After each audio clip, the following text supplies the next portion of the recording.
Question में हमें क्या करना है कि 17/8 ये हमें एक संख्या दी हुई है और हमें ज्ञात करना है कि ये शांत है या अशांत है। पहले हम ये ज्ञात कर लेते हैं। तो ये मैं क्लियर कर दूं कि इस संख्या में जो ऊपर लिखा हुआ होता है इस भिन्न में, ये ऊपर वाला तो कहलाता है अंश और जो नीचे लिखा हुआ होता है वो कहलाता है हर। तो हमें अंश के साथ तो कुछ नहीं करना है, जो हर है उसके हमें अभाज्य गुणनखंड करने हैं। अभाज्य गुणनखंड करने के बाद अगर उस अभाज्य गुणनखंड में 2 आता है तो वो शांत होता है, अगर 5 आता है तो भी वो शांत होता है, और अगर 2 और 5 ये दोनों मिलकर आ जाते हैं तो भी वो शांत होता है। लेकिन अगर 3 आ जाता है तो वो अशांत हो जाता है, यानी वो नाराज़ हो जाता है और वो शांत शिप को ख़त्म कर देता है, वो क्या हो जाता है, अशांत। अगर 7 होता है तो भी वो अशांत हो जाता है, अगर 11 आता है भी वो अशांत हो जाता है। यानी सिर्फ 2 और 5 हों तो ही वो शांत रहता है, कोई और संख्या आ जाती है तो वो अशांत हो जाता है।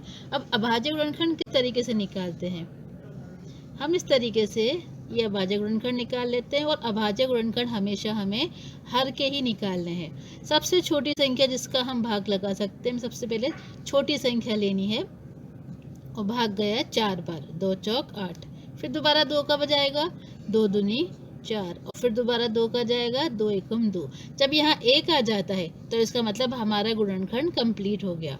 तो जब हम 8 के गुणनखंड लिखेंगे तो हमारे पास आया 2 इंटू 2 इंटू 2। हम लिखेंगे 2 इंटू 2 इंटू 2, और इसे हम घात के रूप में लिख लेंगे। और घात के रूप में क्या लिखेंगे कि जो 2 है इसकी कितनी घात है, 1 2 3, ये हमने लिख दिया यहाँ पर 3। तो जब 2 की घात 3 है तो ये क्या हो जाएगा, शांत हो जाएगा। तो 17/8 के हमने जब अभाज्य गुणनखंड किए तो हमारे पास आएगा 17/2 की घात 3।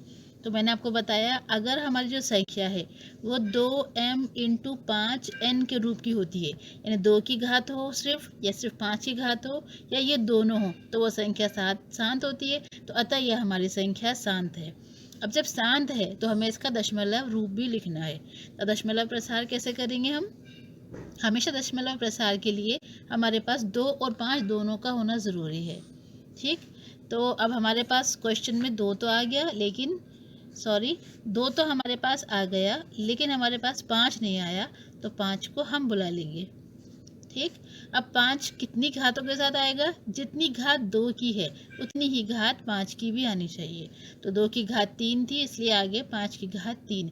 अब जब हमने हर में 5 की घात 3 से मल्टीप्लाई कर रहे हैं तो हमें अंश में भी 5 की घात 3 को गुणा करना होगा। ठीक है, गुणा करते हैं।